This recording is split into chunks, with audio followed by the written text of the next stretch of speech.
విజయనగరం జిల్లా జామిం మండల పరిధిలో ఉన్నటువంటి భీమసింగి శాసనపల్లి పంచాయతీ పరిధిలో ఉన్నటువంటి ఆంబ్లెట్ విలేజ్ను ఆ గ్రామస్తులకు తెలియకుండా కొత్త పంచాయతీ ఏర్పాటు చేయడానికి కొందరు దుష్ప్రచారం చేస్తూ తప్పుడు నివేదిక ఇస్తూ ఒకవైపు కలెక్టరేట్కు మరోవైపు ఎండి ఆఫీస్కు పత్రాలు అయితే ఇచ్చారంటూ కూడా ఆవేదన వ్యక్తం చేసిన పరిస్థితి కనిపిస్తున్నాయి. ఇదే క్రమంలో రెండు గ్రామాలకు సంబంధించినటువంటి ఆ వ్యక్తులు కూడా భారీ ఎత్తున కూడా ఈ రోజు కలెక్టరేట్ కూడా వచ్చిన పరిస్థితి కనిపిస్తూ ఉన్నాయి. అసలు ఏం జరిగింది అంటే వాళ్ళ మాటలు తెలుసుకునే ప్రయత్నం చేద్దాం. పెద్దయినా మీ పేరేంటి, ఏ ఊరు మీది?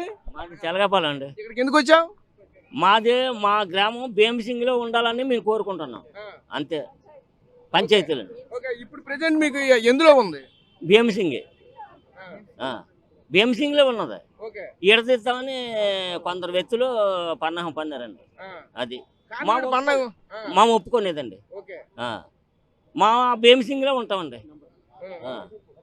మీరు చెప్పండి, ప్రధానంగా ఏం కావాలి మీకు? మాకు భీమసింగ్ పంచాయతీ కావాలండి. మాకు భీమసింగ్ పంచాయతీ కావాలి, స్వామియాజుల పంచాయతీ వద్దు అంతే.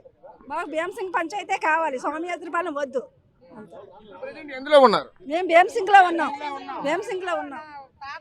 తాతండ్రుల కాంచి ఉన్నది మాకు భీమసింగ్ పంచాయతీ ఉంది. మాకు అదే కావాలి. మాకు దొంగ సంతకాలు పెట్టుకుంటారు మాకు తెలియకుండానే. అందుకే మేము కలెక్టర్ దగ్గరికి వచ్చాం. ఇదిగండి మాది శాసనపల్లి పంచాయతీ. మాది సోమయాద్రపాలెం పంచాయతీని తెలగపాలెంలో కలిపేసి తెలగపాలెంని సోంద్రపాలెం కలిపేసి కల్లి బిల్లి చేసేసి నాటకం ఆడేసి దొంగ సంతకాలు పెట్టుకుంటారు. ఈ రోజు సంతకాలు పెట్టి